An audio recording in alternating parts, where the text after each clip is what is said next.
I love talking to this guy. He loves football as much as anybody else that I've ever met who loves football, and he takes his job of guarding the flame that is the greatness of the Pro Football Hall of Fame and all the men who played football who make that place a wonderful spot to visit. And all this man does is spend every breathing moment to try and figure out how you as a fan can get to Canton, Ohio, love it, and want to come back. He is the president and CEO of the Pro Football Hall of Fame, David Baker. How are you, sir? Hey, I'm doing good, Rich, and I am so sorry that we didn't get to see you this year at the Gold Jacket Dinner. Come on. But next year we're going to have twice the fun in 21. Now, it's my question for you is, what is the plan? Is it just going to be like a 3-day affair? Will there be 2 jacket dinners? Will there be 2 enshrinement ceremonies? What do we have, David? What's the plan? Well, right now, Rich, I'll tell you, we went through a lot of different contingency plans and, considered virtual enshrinements and all the things. But as you know, for these guys, the ability to walk that gauntlet with all those other Hall of Famers means so much.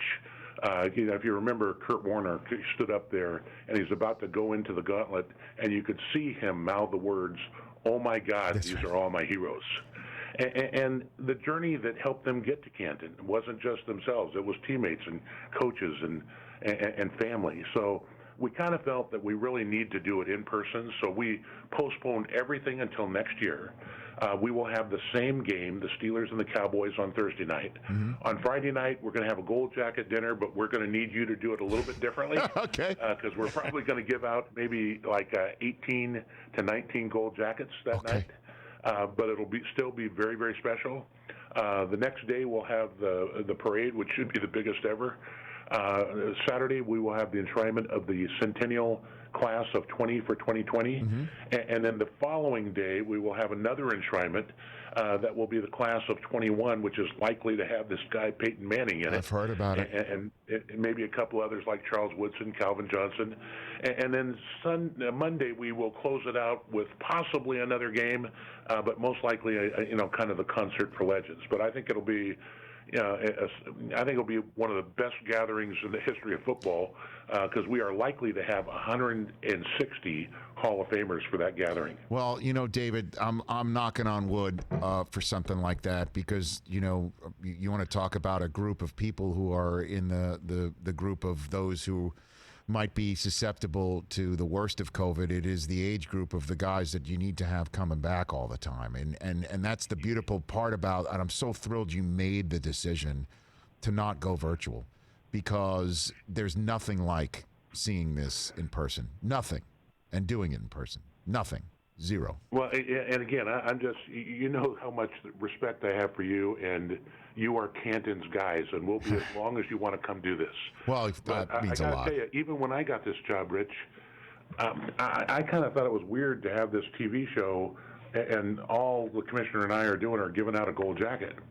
But when you are there, I mean, the hair on your arms and the back of your neck goes up, and it is chilling to see all these guys together. There's a critical mass of character and legacies there that I don't think you can. Where else is there a dinner for 4,800 people that have this kind of people at it? I know, and it's just a bunch of big-time fans of football all into the Civic Center in downtown Canton, and there really is nothing like it. It's certainly, since it's the largest gathering of Ohioans that I like to speak to, and at the beginning of when I used to MC this, a Michigan reference was easier for me to make, Well, what do you mean at the beginning? We're talking every year since I've been here. Okay. Come on now, wait a minute. Your listeners don't understand that the way we seat, you sit on the other side of the podium, yes. I sit on the other side of the podium, yes. and the commissioner's on my left. That's right. So I have to listen to you guys banter back and forth through the whole event. But it is special. It is. And just like having Chris Berman at the enshrinement, which is really special, we've told Chris, man, as long as you breathe, you can come do the enshrinement. And I feel the same way about you. Thank you, David. That means a lot. I got the president and CEO of Pro Football Hall of Fame here, and you one of the things that you're so excellent at, David, is realizing the moments that can be created. and that how fans can feel in those moments because we feel like we're there. Okay, like that's what you're talking about that jacket dinner. That's what you're talking about everything to do with the festival that is the Pro Football Hall of Fame, and you're bringing into ushering in the class by knocking on their doors at the Super Bowl, where they're stationed in their rooms waiting for that knock on the door, and the video of you knocking on the door and seeing the moment that these guys are informed by you that they are now football immortal is amazing. When did you come up with that concept? Walk me through that, David. I'll tell you, my first year here, we did decide to bring all the 18 finalists back to the Super Bowl, which was in New York that year, New York, New Jersey. The honor show was going to be at the Radio City Music Hall. And we went a little long, as we normally do on Selection Saturday, and I started calling people. And I called Michael Strahan because he was living in New York and on the other side of town. We had to rush him over. Then I called Derek Brooks because Derek was a friend of mine before I got this job, and I just wanted to tell my buddy he was in the Hall of Fame. And then I called the punter, Ray Guy from Oakland. And Ray had been eligible for 29 years. And not gotten the call, or what we would say now is the knock. And he almost didn't answer because I'm area code 714, as you know, instead of 330. Right. And he did. And I said, Ray, Dave Baker, the new president of the Hall of Fame. And then he said, yes, sir, in that slow Southern Mississippi drawl. And I said, Ray, it is my great pleasure. And with that, I could hear him drop the phone. I could hear him fall to the ground. No kidding. His wife, Sandy, is going, honey, baby, are you okay? And this goes on for like 2 minutes. And I think, oh, my God, I've killed my own first Hall of Famer. and he got to his feet after about 2 minutes, which, as you know, certainly in your airtime. Michael Irvin's, filled more than 2 minutes just doing his pick last week for you. Right. But 2 minutes is a long time. And he got up and then he said, hey, Mr. President, I'm sorry. He says, I just want you to know, I don't think I understood until now how much this meant to me. And, my thought was, man, we got to let fans see that. Yep. And since then, we've kind of been on this journey of, again, I love knocking on the door of Kurt Warner because having been commissioner of the Arena Football League, that meant a lot to me. But every one of them cries. Jerry Kramer, who waited 45 years, right, for goodness sakes. And when that happens, what is absolutely incredible, Rich, is, and you've seen this, I think, in some of your interviews, but for this special moment, Jerry Jones had his family inside. He's got $8 billion, and this was something money couldn't buy. They're going nuts. But at that moment, when you tell them, they're all crying. That they're not thinking about how much money they made. They're not thinking about their records or their rings or their Lombardis. I guarantee you, we walked on the set there at CBS for Bill Cowher, and the next day that was amazing. Jimmy Johnson. Yes. And I guarantee you that Jimmy Johnson was thinking about his mother. I absolutely know it. They think about their dad that wouldn't let them quit, or their coach that encouraged them to do more. A teammate that sacrificed to get him into the Hall. And it's a special moment. There are so many moments like that when you knock on the door, when you give them the jacket, when they unveil their bust, when we present them their Hall of Fame Ring of Excellence in the fall in front of their stadium. John Stallworth had the great line, when you put that gold jacket on me, it was like all the history of the league surrounded me, from the day they first laced up a pigskin to the presentation of that last Lombardi. And I think it actually has a significant impact on them. And a lot of our Hall of Famers are your friends, mm-hmm. Like Terrell or Michael. And I've seen guys, frankly, like Randy Moss. I think it changes every one of their lives. Instead of being somebody who played the game, they are now, the absolute ambassador, the best there's ever been in this game. There have been about 330 million that have played the game, 5 million in college. Tonight, we will unveil 25,488 names in Centennial Plaza of those who played the game professionally in the first year of the NFL. But there's only 326 right now in the Hall of Fame. There's only 176 living Gold Jackets. So this is really elite company. And what I love about what we do, Rich, here, I really don't think it's about the worship of football heroes, and I don't even think it's about the worship of the game of football. But every one of these guys, and you know them well, they did not fall out of bed great. They fought to be great. They persevered to be great. And they're not perfect people. For them, being great was snot coming out of your nose and blood coming out of your mouth and fighting for every yard to be great.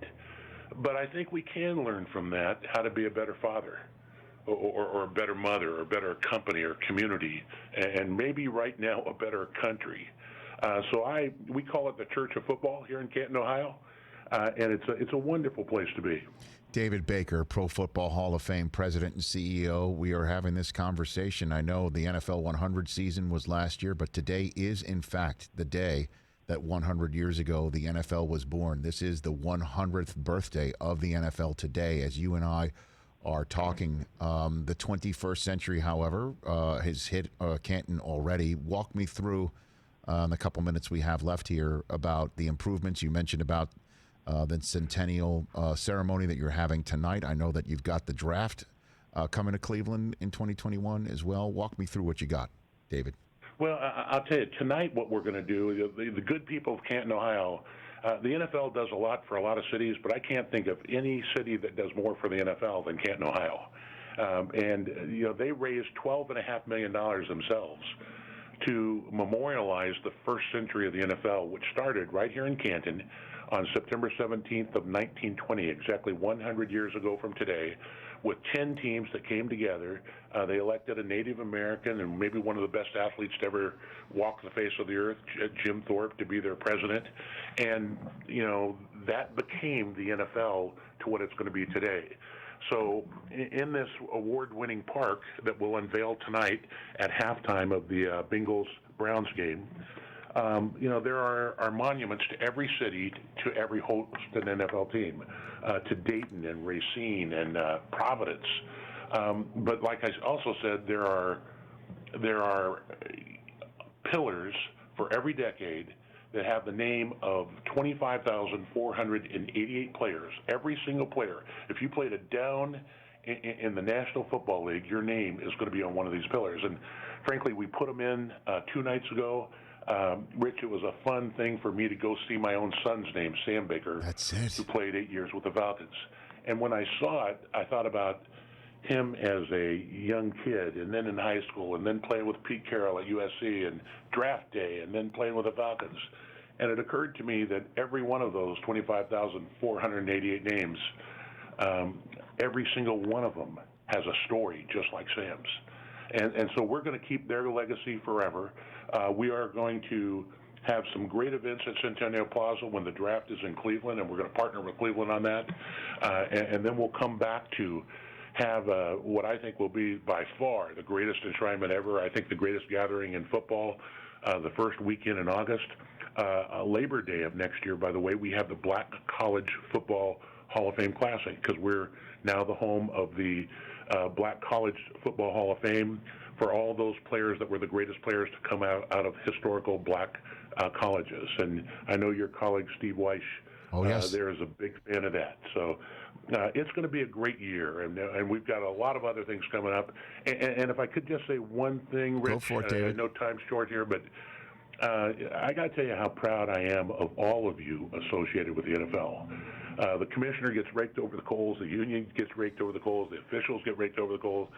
But I'll tell you, last week was the greatest tribute all of you could have paid to those guys who started this league 100 years ago and whose shoulders upon you stand, because I'll tell you, it showed exactly what you can do if a whole lot of people put their personal interests aside and decide we're going to make something happen. And it was a great first week.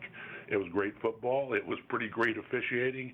Our broadcast teams did great. And I think it's a real message to the rest of America that, hey, if we huddle up and do the same thing, there's a lot of good ahead for our country. David, you are the man. You keep doing what you're doing. I missed hanging with you, but that means we just get twice the fun next year, and I can't wait for it. We'll chat soon. Thank you, Rich. God bless, man. Right back at you. David Baker, Pro Football Hall of Fame president and CEO, and I look forward to seeing that at halftime tonight on NFL Network.